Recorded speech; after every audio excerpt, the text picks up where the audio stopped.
How it's a bright, beautiful day today. Welcome to Blue Heron Hill, and I'm Sue here in the garden. I'm right by my potato plants, but I wanted to show you a monstrous squash plant that's coming out of my compost pile. Now, so far, I don't see any flowers at all, so I have no idea what it's going to be. I'm sure it's some seed that I threw away in the compost, and it's growing. Just monstrous leaves. I have actually a couple of them. I have two compost piles here, and there are two different ones that are springing forth. No flowers yet. More than likely, it's some hybrid variety, and it'll probably be sterile, and I won't get any kind of fruit from it. But I'm letting it grow. A little experimentation going on in the garden this year.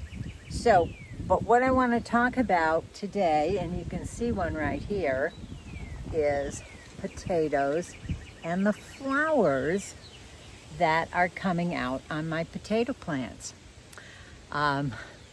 Semi-controversial as to what you do with those. A lot of people just leave them, let them go, and a lot of people prune them off. So I want to kind of dive in just a little bit deeper on why or why not to prune. So potatoes are from the same family as tomatoes. Right over here I have a tomato bush here, right here, and the leaves are quite similar to the potato leaf. So they are in the same family. Also, eggplants are in the same family, and peppers are in the same family. But what differs between the potatoes and those other members of the same family is that the fruit, or the part that we want to eat, is below ground on the potatoes.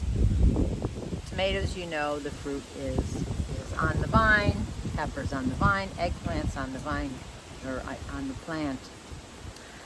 But below ground is what we are most interested in the potato plant. But these flowers are here for a reason on this plant. And if I let these go longer, and I had some last year, it will form what is termed a potato berry.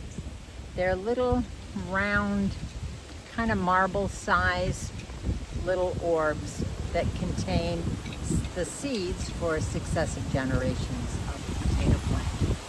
So the potato is trying to reproduce in two different methods. One via the tubers that form off of their root system, and also seeds on a berry that they produce from these flowers. So which ones do we want? Well, we want the tubers. Now the berries themselves are poisonous. I don't know how poisonous, never tried them, never will, but they're not something that you want to have available for any human or even mammal to eat. The flowers are pretty, but are they really needed? Which is the big question today. Now, research shows that the flowers start to form and there will be tubers forming at the same time. So this is a good indication that I'll have some tubers below ground at this point. But it is known also that it doesn't need to flower in order to have tubers growing underground. I have a plant right behind the camera here, and I'll show you. This one right here has no flowers on it at all, nor does the one across the way. No flowers at all over there. But I know for a fact that this one right behind the camera actually has tubers, because I dug in and found some small little potatoes already forming. Just as an experiment. I'm not ready to dig up my potatoes yet. You wait until the foliage has died down, and that means there will be no more energy going into forming larger tubers at that point. So it's okay to then dig them up.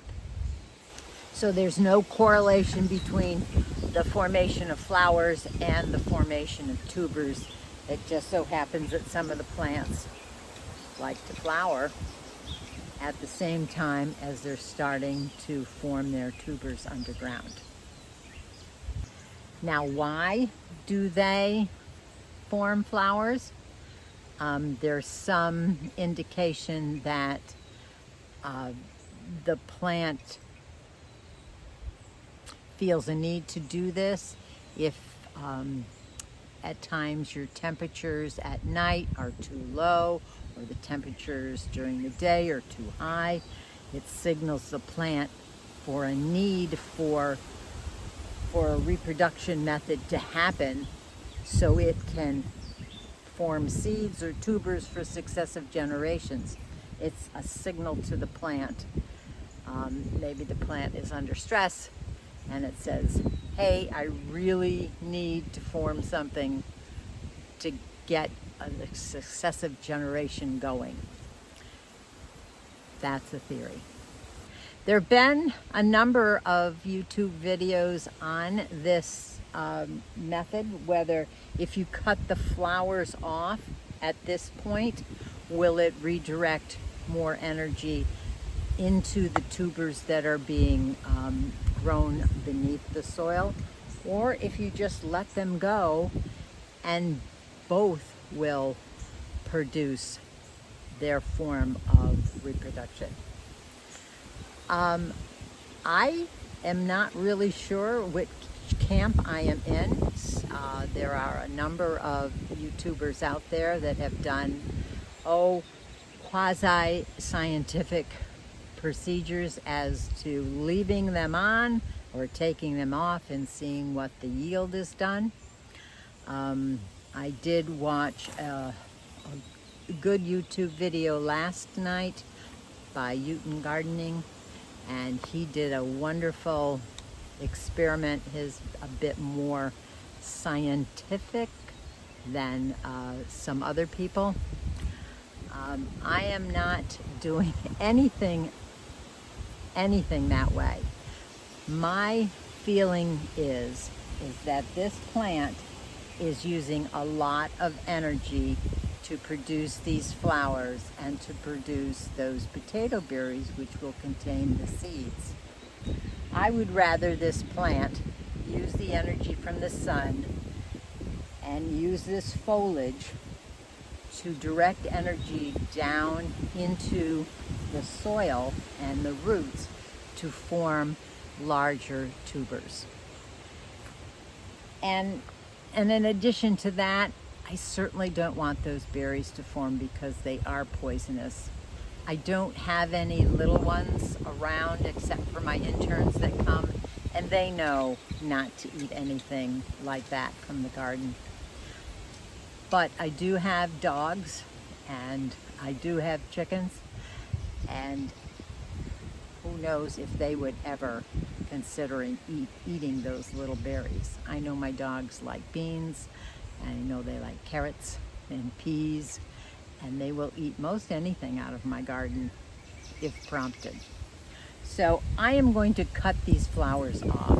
In the past, I've always cut them off, and I feel that the energy then is redirected into the soil to produce larger tubers. I will see what I get at the end of the season of these plants. They are nowhere near ready to dig up yet, although I could dig down and get a few new potatoes of these. I'll put a video up into this corner of the small little potato plant that I harvested a little while ago. It was a volunteer potato, or actually came up from a potato that was left in the patch last year. I got a nice little harvest. I thought they were good. It was a meal's worth for my husband and I. So But today I'm clipping these flowers on all of my plants.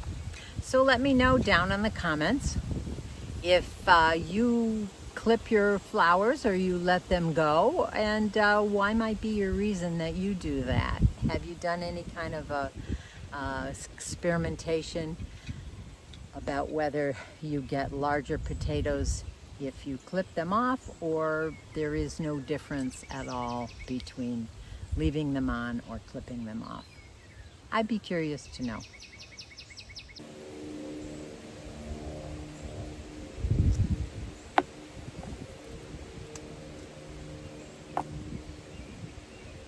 To prune or not to prune those flowers off your potato plant? What side of the controversy are you on?